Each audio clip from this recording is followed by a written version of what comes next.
Hi guys, సంక్రాంతికి వస్తున్నాం.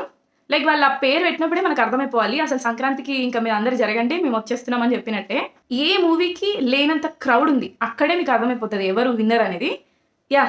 సంక్రాంతి వస్తున్నాం ఈజ్ అ విన్నర్, దాంట్లో డౌటే లేదు.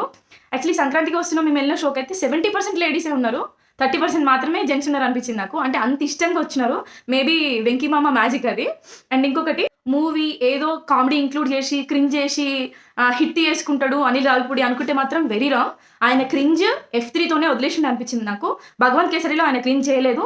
అండ్ ఈ మూవీ మీద నాకు ఉండే లైక్ ఫ్యామిలీ పొంగల్కి వస్తున్నాడు, మేబీ అట్లాంటివి ఏమైనా ఇంక్లూడ్ చేస్తాడేమో అని. కానీ నో, క్లీన్ మూవీ. అసలు ఆ క్రింజ్ అదేం లేదు. అండ్ బుల్రాజు క్యారెక్టర్ ఉంటుంది, తోప్ క్యారెక్టర్. అసలు సీన్ అంటే ఫ్రేమ్ మీద ఉన్న ప్రతిసారి నవ్వుతాం మనము, అంత బాగా యాక్ట్ చేసిండు అబ్బాయి ఎవరో. అండ్ ఐశ్వర్య రాజేష్ గారి యాక్టింగ్ స్లాంగ్ అయితే నాకు ఫుల్ నచ్చింది. అండ్ మీనాక్షి గారు, ఎవ్రీబడి అసలు ఎంత బాగా చేసిరో. అండ్ వెంకీ మామ గురించి ఏం మాట్లాడుకుంటాం, జనరేషన్కి ఒక ఫ్యామిలీ హీరో ట్యాగ్ ఉంటుంది కదా, అది వెంకటేష్ గారి దగ్గర నుంచి అయితే ఎవరు తీసుకోలేరేమో అనిపించింది నాకైతే ఆ మూవీ, ఆ జనాలను చూసినాక. అసలు మూవీ అయితే టూ గుడ్ అబ్బా. సంక్రాంతి విన్నర్ అయితే సంక్రాంతికి వస్తున్నామే.